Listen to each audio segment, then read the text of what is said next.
I used to think presents was something you could earn. I set the grocery bag on the counter a little too firmly. The pears shifted and rolled into the edge of the bread loaf.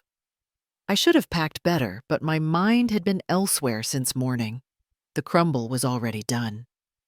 I'd used the ceramic dish with the faint chip on the side, the one Elise once complimented for its vintage charm. I thought she meant it. Walter's coat was still hanging by the door. The long black one I had ironed for his funeral shoulders still shaped, as if his body were standing upright inside it. I hadn't moved it. I hadn't touched his walking cane either. It stood beside the coat like a sentry I couldn't bring myself to dismiss. I checked my inbox again. No invitation, no calendar reminder, no forwarded link or RSVP request. Just a church bulletin, a coupon for pain relief patches, and 2 energy reports from the utility company. Calvin had mentioned something a week ago. We'll be announcing the Redmond Legacy Fund expansion soon. Big event at the new house. I nodded, expecting the obvious next step, but nothing came. I thought they were just slow with planning. I thought they'd remember. I texted, "Hi, just confirming the event time. Let me know if I should bring anything." The reply came 30 seconds later. "Mom, you don't need to come today. We've got it all covered, just that. No thank you, no, another time." I read it again then, once more. It felt as final as a closed envelope. I turned back to the crumble cooling on the stovetop. The sugar crust had begun to shrink inward, leaving the blackberries glistening underneath. I touched the dish gently. It was still warm. I had planned to bring it, place it on the buffet table, smile quietly as guests complimented it. No one would now. I reached for Walter's mug, the ceramic one with a hairline crack on the handle. He always insisted it didn't leak. I filled it halfway and sat at the dining table. The wood still bore a faint white ring from where Calvin once placed a too-hot dish without a coaster. He must have been 10. Elise had tried to buff it out once. I told her not to. A knock on the front fence. Marlene from across the street. "Florence, what a beautiful day for a launch party." Elise looked stunning, those heels, my word. And Calvin's speech. "Just so powerful. You must be proud." I nodded. "Very," I said, although I hadn't seen it.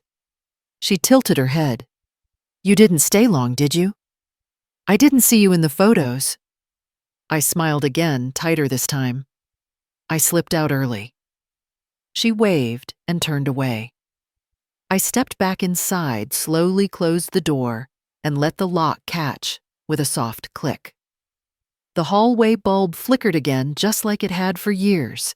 Walter used to joke that it had a personality. I never fixed it. Now it felt like the house's only remaining voice.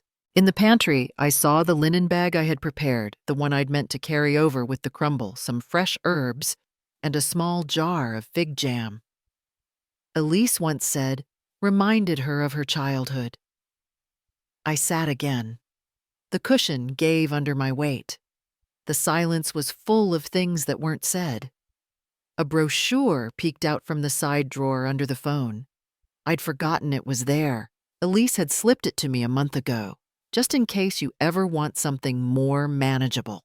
These places are lovely, Florence. They even do yoga now. I hadn't answered. I had tucked it away like an old grocery list. But the words lingered. Manageable. They wanted a legacy they could curate host pose beside frame in gold. Not a mother who still wore her husband's old coat to the market, who brought baked goods in scratched dishes, who didn't ask for much but took up more space than they liked to admit. I poured out the tea. It had gone cold. The crumble remained untouched. I opened the side drawer, pulled out Walter's estate folder, and placed it flat on the table. His handwriting on the label Final Affairs, Florence only, underlined twice. Inside everything. The titles, the stocks. The letter he never showed Calvin. They knew I held it all. That's why Elise watched me carefully during the reading. That's why Calvin sent that text with no punctuation, politeness removed. I imagined them rehearsing it. Just send it. She'll understand. We don't want to make her feel bad. Just firm. It's better this way. Cleaner. They had the fun now. They had the house. They had the version of family they could market. What they didn't have, what they couldn't control, was my presence. So they removed it like an errant smudge on a white shirt. The clock on the wall ticked, then stopped. It hadn't been wound in days. I folded the brochure in half, then in half again, and slid it into the trash beneath the sink. The coat stayed on the hook. The tea remained in the sink. The crumble eventually I covered and set in the fridge. Maybe I'd bring it to the library staff on Monday. They wouldn't ask who it was for. They'd just say thank you. I didn't respond to the message. I didn't call again. I sat down, hands folded over the folder that bore my name, and listened to nothing at all. There was a time I believed being careful was the same as being kind. I kept the receipts. Not for proof, just habit. They stayed in a ceramic dish in the pantry, folded in half, arranged by month. Elise used to tease me about it. You run this place like a war office, Florence. I laughed the first time she said it. The second time, I folded the paper slower. I stopped showing her where I stored things. I never wore white to their events. Elise preferred white. It made her feel elevated, I think. I wore pale blues, soft browns, anything that said, I'm here but not in the way. Calvin once looked at me and nodded like I'd passed a test. I made myself small in places where others stood tall. That wasn't always weakness. Sometimes it was just efficiency. When Elise was promoted, I bought a card with gold lettering and wrote a full note by hand. I placed it in their mailbox the morning of her announcement party. Weeks later, I found the envelope in their kitchen drawer, unopened, beside a box of twist ties. It had a faint coffee ring on the back. I didn't mention it. I'd just brought the salad she liked, arugula goat cheese, candied pecans, though I couldn't eat much of it without my throat itching. I learned to excuse myself early those nights, claiming errands or a lingering cough. At Calvin's birthday last year, I arrived a bit early to help arrange the table. Elise was in the middle of staging the dessert bar. She looked up, blinked, then kept placing macarons. Next time, just come when the guests do. It's easier that way. I moved to the kitchen and rinsed my hands. The dish towel had pink embroidery along the edge. I stared at it until she offered me a smile, thin and clean as glass. I nodded and said nothing. I'd brought the lemon tart. I set it behind the carrot cake. They made decisions in hushed voices. Calvin called it delegating. I called it disappearing.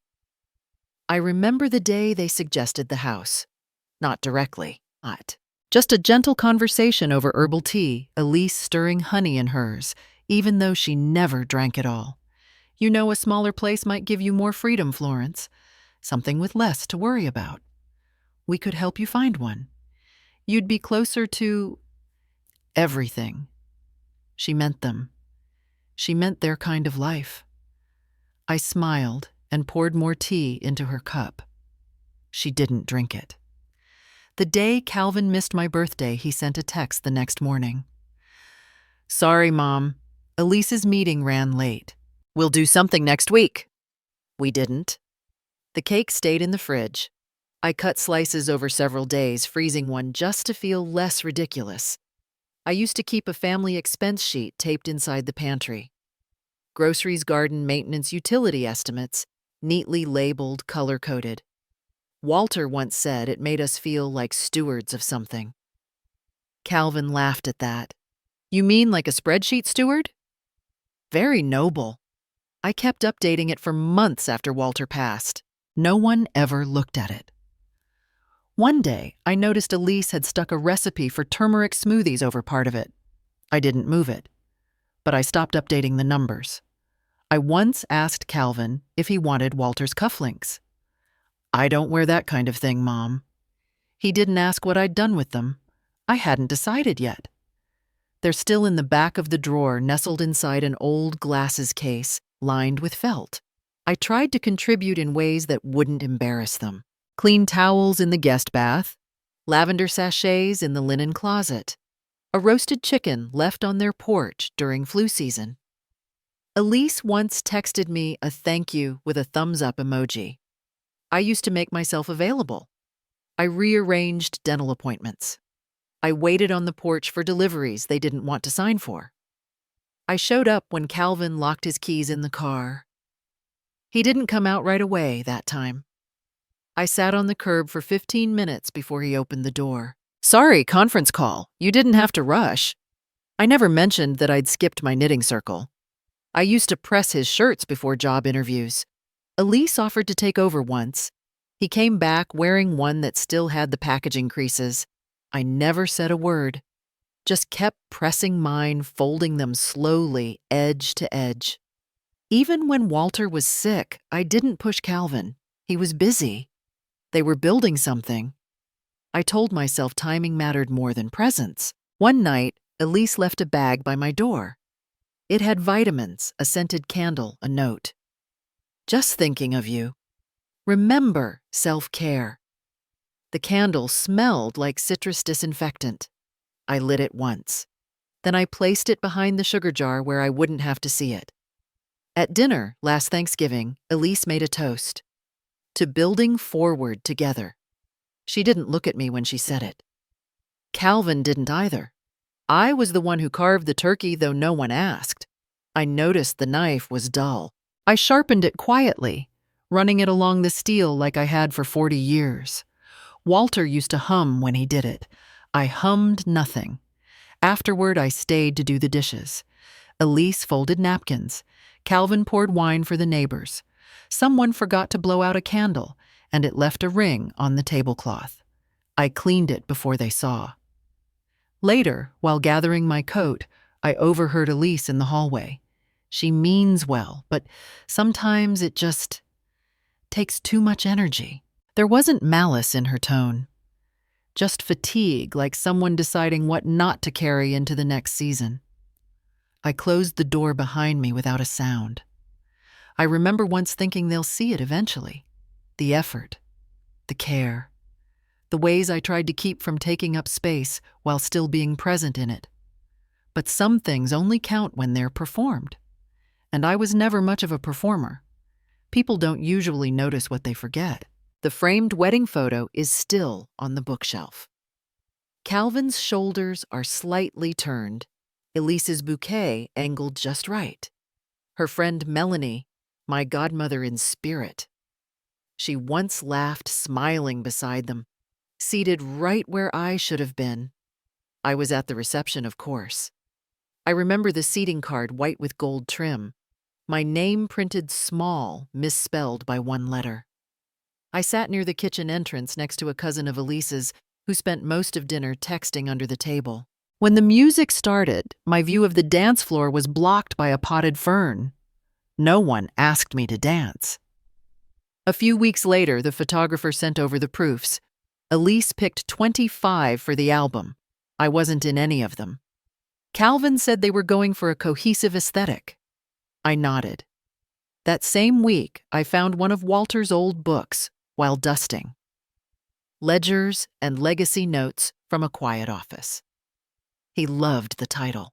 Inside, folded between pages, on depreciation rates, were the letters, his handwriting soft, with time ink, faded to the color of dried leaves.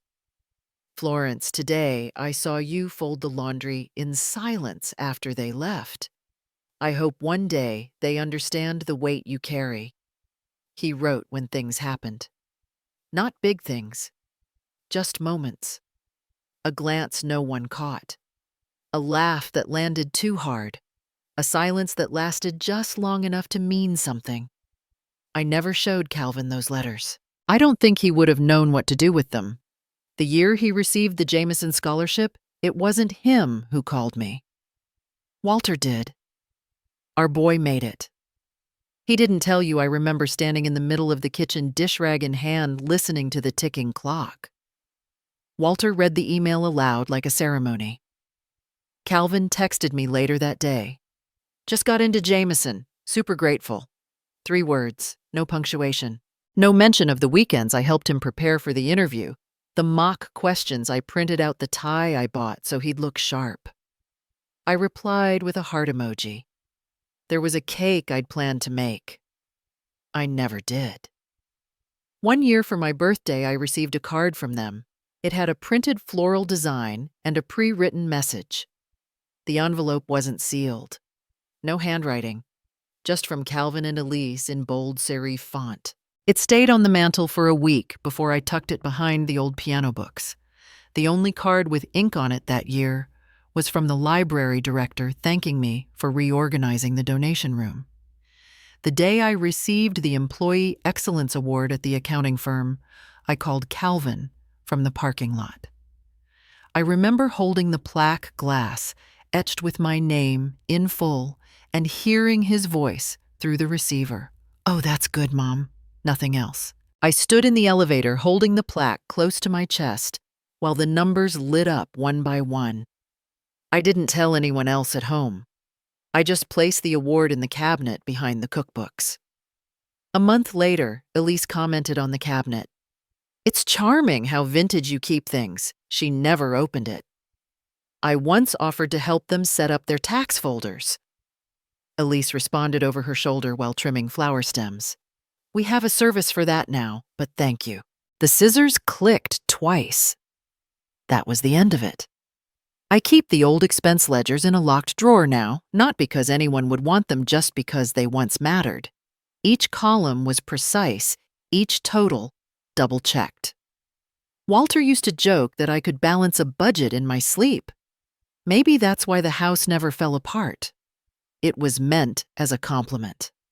I treated it like one.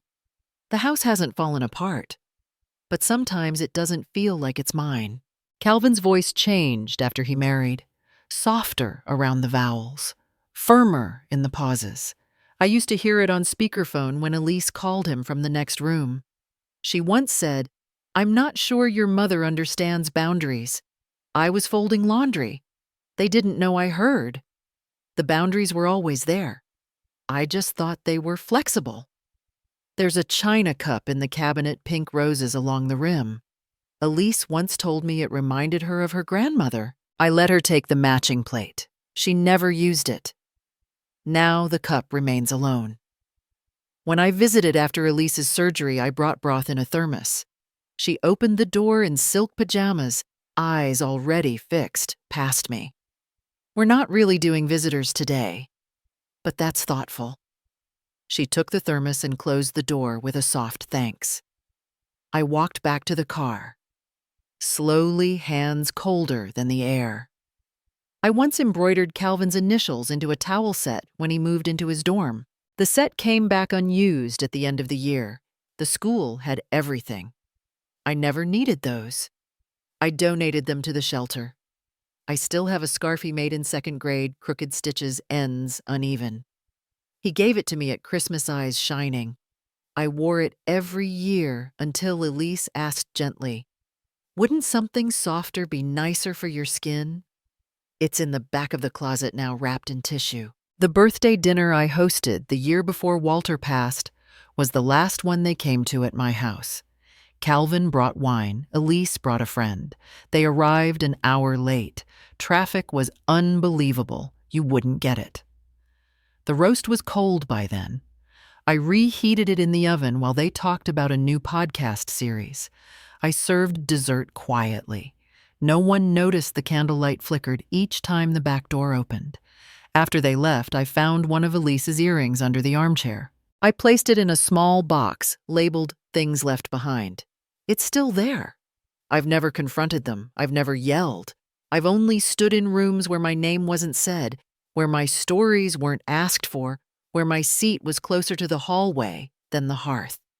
And I've learned that silence has layers. Some protect, some suffocate. Some just keep the door from swinging shut too loudly. Some silences don't settle, they hover. The voicemail came in while I was folding a towel, one of the navy ones with worn edges. I don't remember the message word for word only. The clipped tone and the phrase. It would be best to review everything in person. Franklin Morse had been Walter's lawyer for nearly 2 decades. His office always smelled faintly of cedar and old carpet. The chairs had indentations from elbows, from worry, from hands gripping arms during long conversations about wills and revisions and phrases that only made sense in courtrooms. I brought a yellow notepad, though I didn't write a single word. He looked thinner than I remembered. His glasses were newer. A red pen peeked out of his breast pocket, uncapped. Mrs. Redmond, your husband left everything in your name. The house, the portfolio, Maplewood Grove. Everything is secure and undivided. I nodded. Maplewood Grove. Walter's grandfather built it, but Walter made it livable again, roof by roof, beam by beam. Then Franklin cleared his throat. Your son came by 2 weeks ago. I didn't share anything with him, of course. But I thought you should know. I didn't ask what Calvin had said. I didn't need to. Franklin adjusted a folder, smoothing a page that hadn't been creased. He asked whether the estate had been placed in joint ownership. It's not unusual, but, well, it struck me as premature. I thanked him and left. At home, I found the pantry door ajar. The light had been left on. Elise always tilted the tea jars at odd angles when she searched for something. I noticed the chamomile canister turned sideways. In the study, the folder labeled Property and Trusts sat half a finger's width off its usual place. I had memorized the rhythm of my own order. This was offbeat. The photo on the shelf. Walter in his uniform straight-backed calm lay face down. The frame edge had a small dent in it. No one mentioned visiting. No one apologized for borrowing the spare key. The silence afterward wasn't awkward. It was curated. 3 days later, Elise arrived with croissants and an apology I didn't ask for. You've always been so careful with things. I thought maybe I could help sort through the files before it all gets too complicated. She put the bag of pastries on the counter, slid her phone next to it face down. Calvin says you've been under a lot of stress. We both think it's time to simplify things, you know. Less paperwork, fewer signatures. We could hire someone. I poured tea into a chipped mug, one of Walter's old ones, the one that had a faded print of Yosemite on the side. She glanced at it but didn't comment. We've actually been thinking if the house feels too large now, we could arrange something more manageable, nearer to town. There's a lovely condo complex, no stairs, all modern appliances. You wouldn't need to worry about heating bills. I stirred the tea. The spoon clinked gently against the ceramic, steady and even. There's no rush, obviously. We just want what's best for you. She reached into her purse and placed a thin folder on the counter. Color printouts, diagrams, a smiling realtor. I didn't open it. Later that evening, I checked the study again. One file had a paperclip in the wrong place. Another had a page flipped upside down. I reassembled everything slowly, not because I was confused, but because I wanted to feel where the fingerprints ended. That night, I closed the guest bedroom, locked it, removed the extra key from the porch planter. A week passed.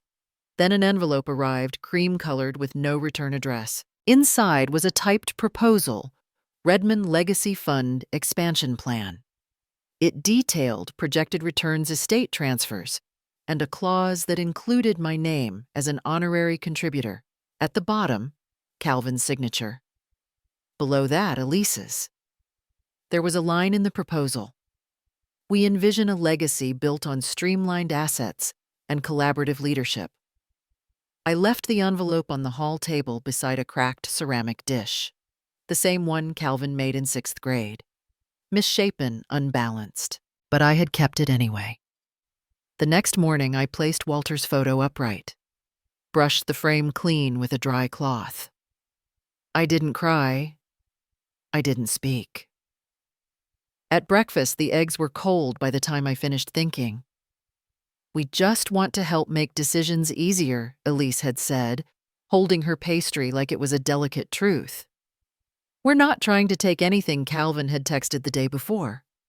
"It's just about keeping things efficient. Modern families do this all the time, efficient. As if my name were a checkbox. As if Walter's wishes were a formality to be absorbed into a spreadsheet. The last thing he ever wrote to me on a receipt he left on my pillow was this: 'Don't let them trim the roots just to make the branches fit.' I still keep that receipt in the drawer under my winter scarves. There was a time I would have confronted them. There was a time I would have explained why the files mattered, why the house held more than bricks, why names etched on deeds meant something more than legal standing, but not now. Now I just turn the locks, close the folders, brew my tea a little slower, let the silence do the editing. They had no idea how quiet I could be.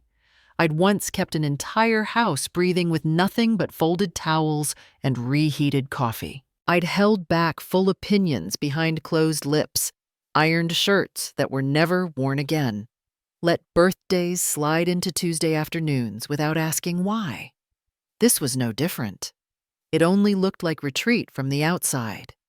I started with the drawer by the pantry where Walter kept his warranties, and I kept lists of things we never bought.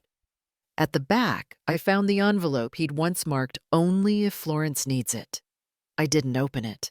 I added it to the stack without unfolding. I packed with no rush. Not because I didn't know what to take, but because each object required permission. A thimble he once bought me as a joke.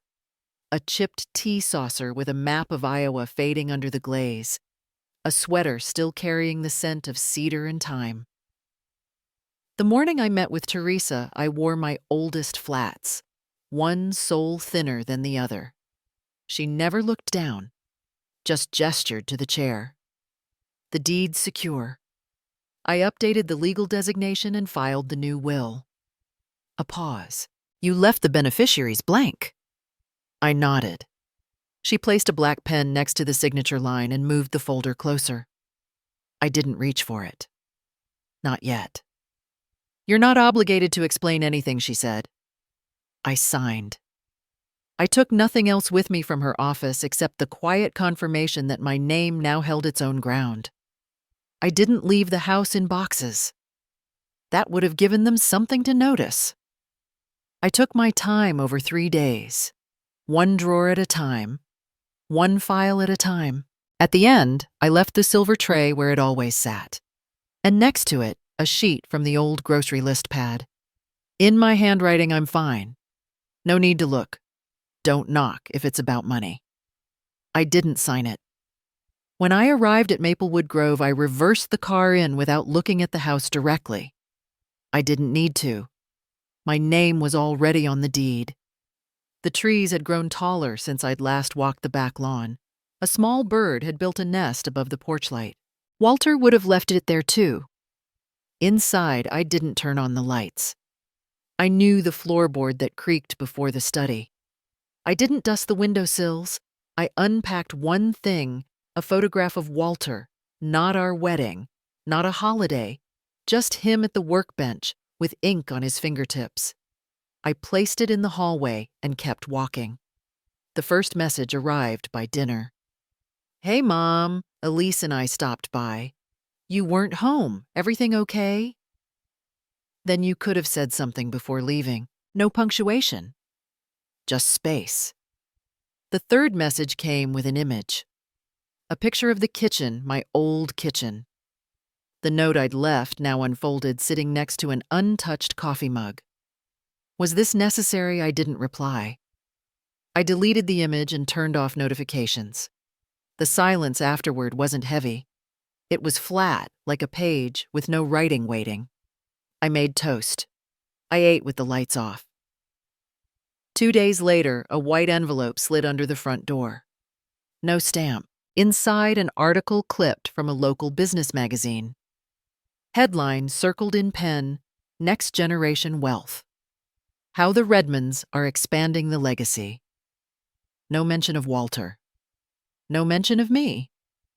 At the bottom of the page, someone had scribbled, Thought you'd want to see how things are moving forward. I placed it between the pages of an old ledger and shelved it under miscellaneous.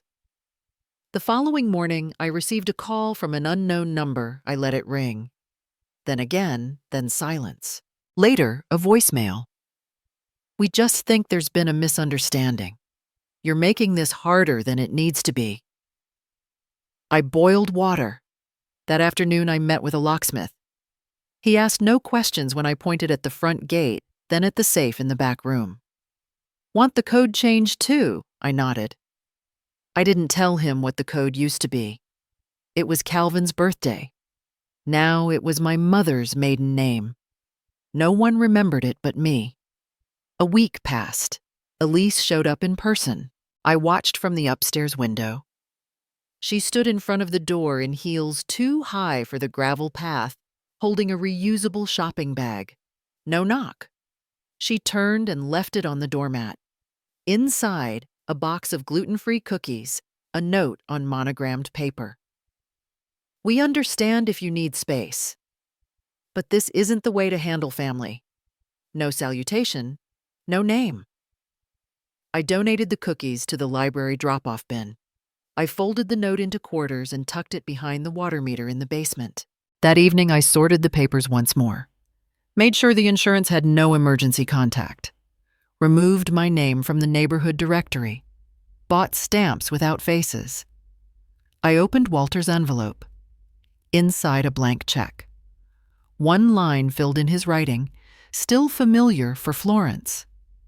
Because she's never taken more than she gave. I didn't deposit it. I placed it back and sealed the envelope again with clear tape.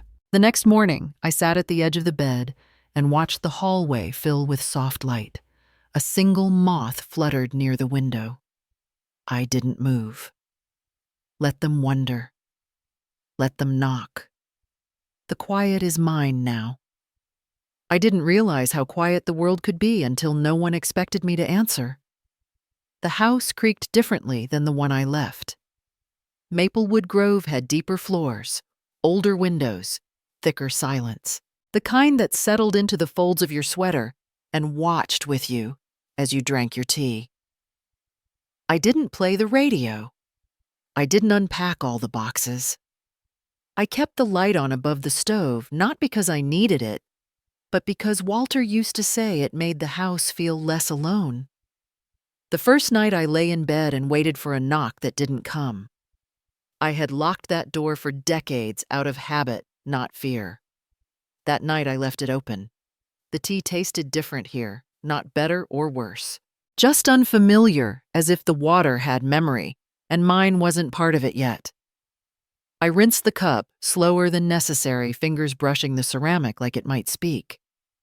The rim was chipped not from me, likely from the last housekeeper Walter hired. I hadn't bothered to replace it. A cracked cup still held heat. The next morning, I folded a shirt I didn't wear anymore and tucked it in the drawer lined with tissue paper Walter had once wrapped my anniversary gift in. The paper still smelled faintly of cedar. That gift was a small porcelain dove. I broke its wing accidentally when we moved into our first home, and Walter kept the wing in his drawer for years. "You still have it," I had whispered, finding it once. He didn't answer, just nodded like it made sense to carry broken things if they mattered. I found Emmett Doyle trimming back the rose bushes out front. He looked up only once, gave a small nod. I kept coming. Figured you'd show up. Then he returned to his shears. He didn't mention Calvin, or Elise, or Walter. That was its own kind of grace. I swept the back porch that afternoon. A small act, but mine. No one called. No one emailed. Not even spam. The silence didn't press in. It unfolded. There was a drawer in the kitchen I hadn't opened since the move. Inside, a stack of folded linens, a bottle of furniture polish, a crumpled grocery list in Walter's writing. He had scrawled coffee filters twice, as though one wasn't enough to be remembered. I placed the list on the counter. I didn't throw it away. On the third day, I found the letters again. Walter's handwriting, curved and steady, filled the yellowing pages. No dates, no greetings, just notes like the hydrangeas did better this year or Florence smiled while reading on the porch. As though he didn't expect an audience, only to preserve what might be lost. I read them in the sunroom with the windows cracked and didn't mark the pages when I paused. I just held them open until the words stopped feeling heavy. A message blinked on my phone. "Where are you staying, Calvin's number?" No greeting. No punctuation. I stared at it. Deleted it. Later that week, a courier brought papers from the attorney. I signed them by the window using Walter's old fountain pen. The ink caught in the grooves of my name like it had always belonged there. The pen leaked slightly. I wiped the smear on my sleeve and left the mark untouched. A voicemail came the following day. Elise's voice, measured, clipped. "If you're trying to make a point, you've made it. But we need to talk about the Grove. It doesn't make sense for you to be so far out." The message ended there. No warmth, not even performance. I didn't call back. I poured tea into the chipped cup again, stirred twice, then stopped. Sat with it until it cooled. That night, I opened the guest room window and let the moths come to the screen. Emmett mentioned planting wildflowers near the back fence. Something low maintenance, still decent to look at. He asked if I had preferences. I told him anything yellow. He nodded again. A few days later, I found my wedding band tucked in the inside pocket of a coat I hadn't worn since Walter's service. The coat still held a tissue in the left sleeve. I slipped the ring back on, not as a claim, but as a reminder. The metal didn't quite fit. My knuckles had swollen slightly with time. I started leaving the dishes to dry in the rack. I used to towel them down, impatient. Now I liked the sound of water dripping into the sink. It gave the room a rhythm. Another text came. Calvin again. "We're coming by this weekend, just to talk." I turned off the phone, unplugged it. On Sunday, I baked a small apple tart. No one visited. I let it cool, then ate it by the window. One fork, one plate, no ceremony. The crust crumbled unevenly, but it tasted like the ones I used to make when Walter stayed late in the office and I needed the smell of something sweet to keep the air from collapsing. That night, I stood by the back door with the porch light on, listened to the wind move through the hedge. Thought about how many years I had spent asking for space in rooms where my presence was an afterthought. I found a pair of Walter's cufflinks in the drawer beside the bed. One was loose. I placed both in the small ceramic dish where I now kept my earrings. His next to mine. No label, no separation. Then came the moment I realized I hadn't locked a single door since moving in. Not once. I hadn't checked windows. I hadn't flinched at creaks. I hadn't worried what anyone might think of the chipped cup, the dried rose stems, the folded note from a dead husband. I rinsed the teacup again, wiped the counter. The sun angled just right through the window and caught the edge of the dish rack. I rested both hands on the counter, leaned in close, and whispered into the quiet kitchen. "Walter, I'm here." I never expected the silence to last. Not from them. The subject line said, "Redmond Family Trust and Maplewood Grove." Plain, measured. As if this were an overdue invoice. The body of the email was structured like a business memo. Calvin thanked me for maintaining the property so well, and then transitioned into a bullet point list of how we might reconsider consolidating financial oversight. The word we floated in the middle of the paragraph, like a threadbare blanket, meant to warm but see-through. 2 hours later, a text from Elise appeared on my screen. "We've been meaning to stop by. Just met with the attorney last week. No greeting, no punctuation after bye. Just the soft padding of vague intent. I didn't respond. The next day I saw the silver SUV slow down by the front gate. It didn't pull in. It didn't honk. It just idled. Then it reversed and parked across the street. A few minutes passed before the first call came. Then a second.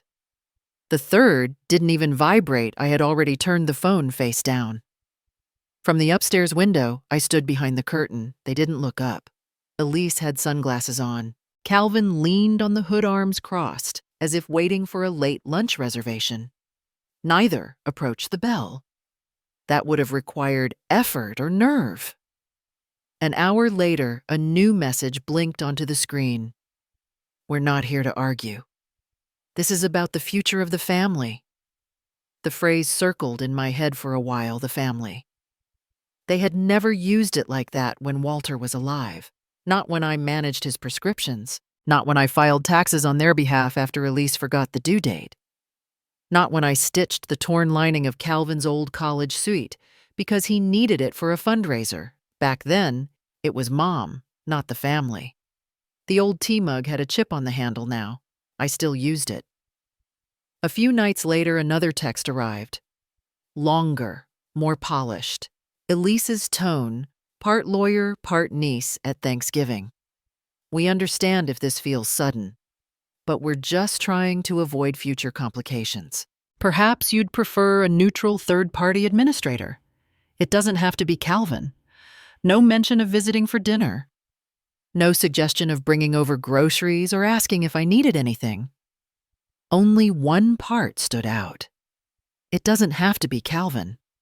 That meant it had to be Elise. I folded laundry in silence, the soft thump of towels landing on the chair like distant footsteps. At the bottom of the pile, I found a cardigan I hadn't worn in years. One sleeve was thinner frayed at the cuff. I slipped it on. The fabric still held the faintest trace of lavender. Walter had once told me that color made me look like I'd slept well. It wasn't a compliment. It was a wish. Later that week, another email. Please let us know when would be a good time to discuss this face to face. We don't want to make you uncomfortable. The word uncomfortable felt misused. I had sat through Elise's bridal shower while Walter's fever climbed, and no one noticed I kept checking my phone. I had smiled through dinners where the topic of our future plans excluded any mention of my name. If they were only now considering discomfort, they were 20 years late. I started setting aside things for donation books. Old china picture frames without pictures. When I opened one box, I found a plastic folder with documents Calvin had once left behind, tuition receipts, a printout of his first resume, a scribbled note in his college handwriting. Don't forget, call Mom, re-tax forms. Even then, I had only existed as an administrative reminder. I placed the folder back in the drawer. I didn't throw it out. I didn't keep it close either. By the end of the week, the SUV returned. This time, just Elise. She stood by the gate phone in hand. No movement, no wave. I stayed seated on the edge of the guest bed upstairs. From that angle, I could see her outline through the sheer curtain. She looked like a drawing not yet inked. The phone buzzed again. Are you okay? We just want what's best for everyone. I picked up the frame on the nightstand. It still held the photo from Walter's retirement dinner. He had stood beside me, not touching but angled in my direction. Calvin had taken the picture. Elise had cropped it for the version that now hung in their house, mine removed entirely, replaced with a quote about legacy and forward motion. The quote had no author. Elise's last message that day was a single sentence. Maybe you're tired and that's okay, but please don't close the door on this. I didn't answer. Instead, I made tea in the chipped mug. I didn't add honey. I didn't stir. The house stayed quiet. No knock came. No envelope slid under the door. I sat by the bookshelf, a draft slipping under the window frame. The wind moved the edge of an old envelope I hadn't sealed. Inside, nothing urgent. Just a clipping of a poem I had once liked tucked beside a dried lavender stem. I didn't reread the poem. I already knew the last line, and I didn't move the curtain again. Let them wait. Let them wonder if silence meant no this time. Some habits vanish quietly. Others need to be unlearned with purpose. I stopped setting the table for 3. At first, it was absent-minded muscle memory reaching for an extra plate, folding an extra napkin. But one morning, I laid a single placemat, 1 fork, 1 spoon, 1 teacup, and left the others in their drawer. I let the silence of it settle into the room. The roses on the front porch had begun blooming. I hadn't expected them to. I'd planted them weeks ago without much ceremony, just a quiet digging in the soil, while Mr. Doyle raked leaves nearby. The buds opened slowly, shy almost. Now they stood full and unashamed, as if they'd always belonged here. A letter lay on the kitchen counter, addressed to the principal of Redwood Elementary. I'd written it the week before. In it, I offered the small library room at Maplewood Grove for story hour just on Saturdays. I told them I'd stock the shelves myself. I didn't mention that Walter once called that room the only place with real peace in the house. I didn't say it had remained untouched, even when the rest of our life cracked and splintered. I drove the envelope to the post office myself. No courier, no assistant. The woman at the counter smiled as I handed it over. "Nice paper," she said. I nodded and tucked my gloves back on. The compliment stayed with me longer than I thought it would. Later that week, I walked to the market. I passed the automatic doors and retrieved a cart like everyone else. The young man at the register asked if I had a Redmond Club card. I looked him in the eye. "No," I said. "I pay with my own." He didn't know what that meant, of course. But I did. The pantry at Maplewood filled with items I'd chosen: brown rice, Earl Grey oranges with scars on their skins. I stopped ordering by the box. No subscription services, no auto deliveries. I preferred to carry the bags in myself. It reminded me that I could. One afternoon, I met with Teresa Langford again. Her office had a large window overlooking the city and a small brass lamp that hummed faintly when turned on. She wore navy. She didn't ask how I'd been. She just gestured to the documents. I read through the terms of the new foundation: small, focused, discreet. Support for elderly women navigating financial abuse. The name on the paperwork read, "The Grove Initiative." My hands didn't tremble when I signed. Teresa glanced over her glasses. "You'll be the sole trustee, I will? No family advisors, none." I left with the folder in my bag. The weight of it was right. That evening my phone buzzed, a number I knew too well. "Mi Hui Chua, Chungkon Dang Tinden Gap." I stared at the screen. The words weren't cruel. They weren't kind either. I put the phone down without answering. A few minutes later, another ping. From Elise this time. "We just want to check in. It's been a while. There are decisions ahead." I deleted both messages. Not out of anger. Just clarity. The kettle hissed. I poured a single cup and dropped in 1 thin slice of lemon. The mug was chipped on one side, a small flaw near the base. I kept turning it in my hands, letting the crack face me. At night, I no longer double-checked the doors. I let them remain unlocked, not out of carelessness, but because there was nothing here anyone could take that I hadn't already chosen to keep. I sat on the edge of the bed, not brushing my hair, just letting it fall the way it wanted to. I wore Walter's old flannel shirt. The collar still curled a little on one side. The buttons pulled slightly across the chest. I didn't button the last one. The next morning, I received a call from a board member of the Redmond Fund. I hadn't spoken to him in years. "Florence, there's been talk. Calvin's pushing to restructure some holdings. He says you've been unavailable. I listened without nodding. He added, they're drafting something. He's convinced the current setup is outdated. I stood by the sink and wiped down the rim of the teacup. I thought you'd want to be informed before the lawyers start circling. Thank you for letting me know. There was a long pause. Then, are you doing okay, Florence? I'm steady. I ended the call and opened the kitchen window. The wind carried the scent of something faintly burnt, like old wood or memory. I didn't shut it. That afternoon, I called the florist on 8th Street. Yes, just one bouquet. Simple. Wildflowers if you have them. For delivery, no. I'll pick it up.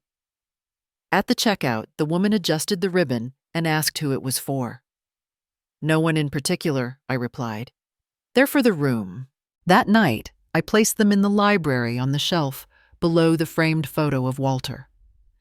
Not the formal one used in fundraisers, but the one from a beach trip where his collar was crooked and he'd squinted at the sun. I didn't dust the frame. I just let it be. A message arrived while I was brushing my teeth. Elise, we'll be near Maplewood tomorrow. Thought we could talk? Just us. I didn't reply. Instead, I pulled the covers back and slid into bed.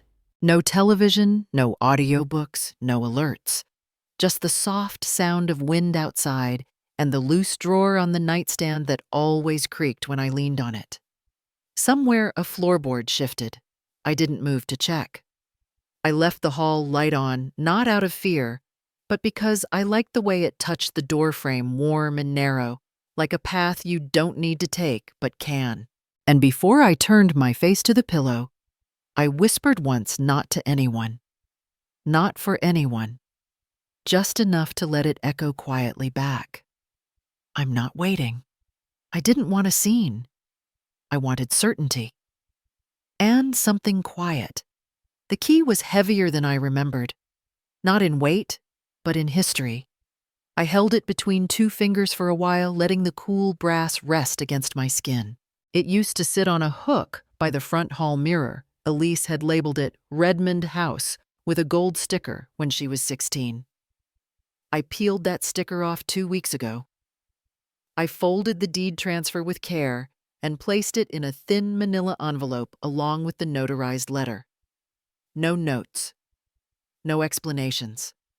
Just a clean sentence in bold type: I do not authorize any transfer of control or oversight related to Maplewood Grove. Any financial inquiries should go through Teresa Langford, my legal counsel. A straight line, no warmth. But warmth had only ever cost me clarity. They must have received it by now. There were no thank yous, no acknowledgments, just Elise's voice on voicemail, brittle like porcelain, pretending to be whole. How could you do this, Mother? That house is part of our legacy. You don't just erase that. Legacy. I replayed that word in my head as I rinsed the chipped saucer where I placed my tea. I'd stopped setting 2 cups weeks ago. 1 teacup, 1 slice of lemon. 1 hand turning the faucet. I didn't respond. I didn't delete the voicemail either. The realtor had asked me if I wanted to keep anything before the sale photos, maybe an heirloom or 2. I'd taken nothing. The young couple who bought it had a toddler and a rescue dog. She wore overalls and touched the window panes like they might whisper to her. I handed them the keys without ceremony, then walked the opposite direction from the driveway. No handshake. No backward glance.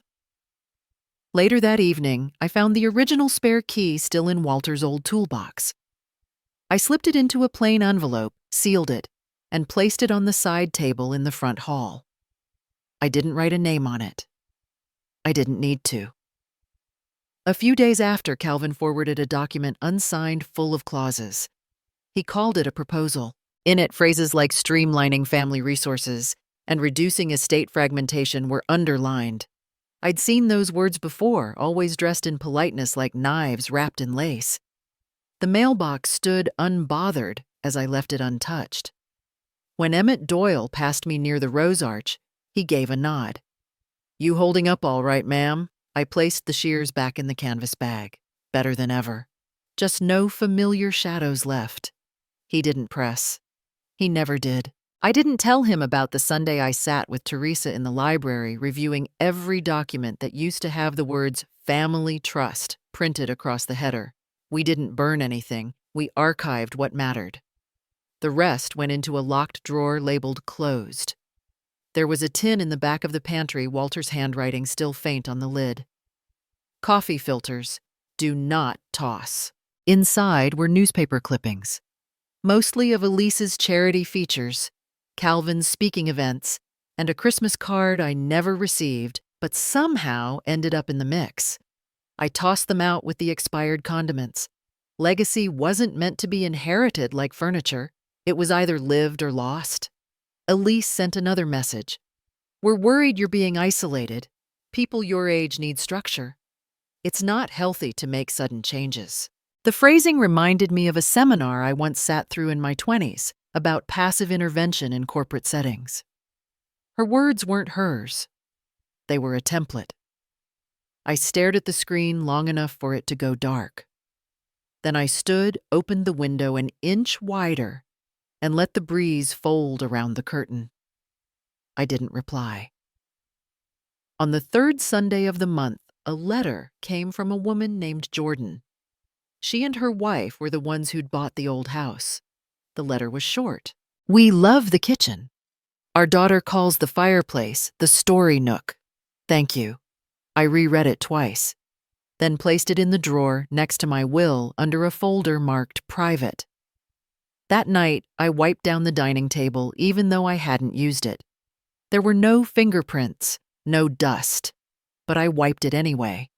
One clean cloth, one motion, no second pass. Elise called again. I didn't answer. Later that week, a courier left a thick envelope at the gate. Inside was a printed reconciliation plan and a handwritten note from Calvin on cream stationery. "No matter what happened, you're still our mother. No matter what happened." As though erasure were a disagreement. I folded the note in half and used it to prop open the pantry door. The irony felt too clean to ignore. Somewhere between the next Tuesday and the following Thursday, the roses began to bloom again. I hadn't expected it. I hadn't planned for it. But there they were, quiet, pale, defiant, in their own gentle way. I didn't tell anyone. When I returned from the market that weekend, I saw Emmett trimming the hedge. "They're persistent this year," he said. "They must have forgotten who planted them," I replied. He laughed, and that was enough. The night I slipped the old key into the drawer, I didn't lock it. I didn't tuck it under anything. I simply left it there unclaimed. No part of me itched to reclaim what once was called mine. The silence that followed was not empty. It was full. Full of air not shaped by obligation. Full of breath that didn't need permission. Full of time that moved without waiting for approval. I poured tea that evening, 1 cup, 1 slice of lemon, one hand turning the faucet. I stood by the window and listened to the sound of the kettle settling. That envelope on the side table stayed unopened. I didn't move it. Some things don't need closure. They only need to be set down and not picked back up. I no longer reach for my phone the moment I wake. There's no vibration to anticipate, no silence to decode. The absence has texture now, neither hollow nor full. Just mine. I boiled water in the same dented kettle Walter once said was too slow. I let it whistle longer than necessary. The steam clouded the pane of glass near the stove, curling like the pages of the gardening notebook I kept from his drawer, the one with his left-handed scribbles and the faint grease marks on the bottom corners. I flipped it open not for answers, but for the way his lowercase t's tilted, slanted and defiant. The kitchen smelled like Earl Grey and lemon rind. I sliced one thin wheel and watched it float in the cup. Not 2 cups, just one. The tray I once set for 3 is in the pantry now. I didn't throw it away. Some things fade better when they aren't banished. Outside the window, Emmett Doyle trimmed the grass along the west hedge. He waved his trimmer in the air once, then returned to his rhythm. I didn't wave back. He understood.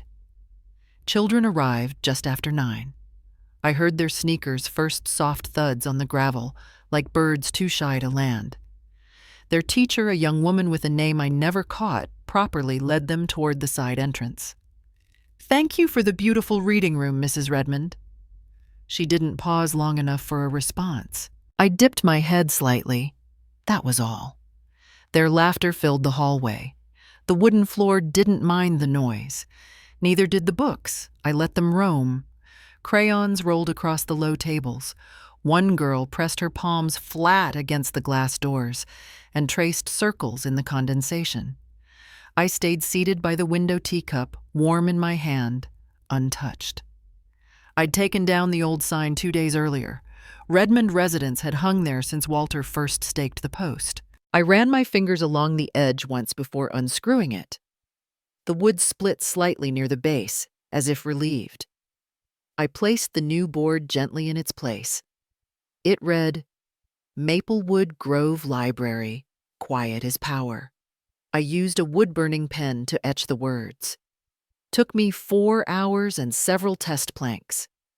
The letters aren't perfect. I kept them that way. I haven't opened the letter from Calvin. The envelope sits folded in the 3rd drawer of the hallway table, tucked between utility bills and a paint sample card I never used. His handwriting is neater than I remember. The return address is typed. That tells me enough. Elise hasn't called in a week. The last voicemail was clipped as if left in the middle of another conversation. I just don't understand. Why would she do this without telling us that house was ours? The beep interrupted her. I didn't delete it. I didn't replay it either. There's no need to explain to people who prefer questions over listening. Walter's voice came to me once this morning, just a brief echo when I opened the drawer with his notebook. "You always fold the corners. Just use a bookmark." I looked down. My index finger was pressing the corner of a page. I unfolded it.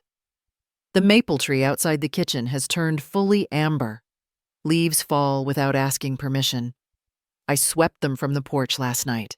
Not because anyone was coming, because I liked how the broom sounded over wood. In the living room, I removed the framed photo of the family from the mantel, the one Calvin gave me after Elise's 2nd promotion party. Everyone in Navy. I had worn taupe. They said it clashed with the backdrop. I looked at that photo for the last time 2 nights ago. Then I placed it in the drawer under the folded linen napkins. I didn't break the glass. I didn't face it backward. I simply made space for something else. The house has settled around me differently now. The walls no longer tilt toward the past. The stairs no longer creak on the 3rd step, unless I want them to. A child ran in to show me a drawing of a tree. I made it with purple leaves because they look like dreams. I nodded, took the paper, and pinned it to the corkboard near the entrance. Over the edge of her crayon strokes, I saw the corner of the real tree outside shedding gold in the wind. Both seemed correct. Walter's scone recipe is still stuck to the fridge. Elise once scoffed at it. "No one makes these from scratch anymore, Mom. You can just order." I never replied then. Now I keep the ingredients on a handwritten card taped behind the tea tin. I haven't made them in months, but I like knowing I can. At 3:15, the children filed out. One left behind a mitten. I picked it up and placed it in the lost and found basket by the door. The label inside read E.T. in black ink. I smiled, then closed the lid. The day ended with a 2nd cup of tea and the same quiet I woke to. Nothing urgent waited for me. The silence was not proof of absence. It was something I had made. I keep the windows open longer now, even in the chill. The wind does what it wants. So do I. I no longer look to see if anyone is pulling into the driveway. The gate no longer squeaks because I let it rust. That sound reminded me of hesitation. Now it swings firm or not at all. I don't answer questions that arrive sealed and stamped. I don't chase reconciliation like a lost pet. Some people leave you by accident. Some leave you on purpose. Others keep the door open just wide enough so they can say they tried. There's a difference between being quiet because no one listens and choosing silence because you finally can. When the last child waved through the glass, I waved back with 2 fingers. Not a full hand, not a goodbye. Just enough. The kettle cooled. I wiped the rim of my cup with a folded cloth napkin and placed it on the drying rack alone. Then I opened the back door not for anyone to come in, but just to let the air move freely.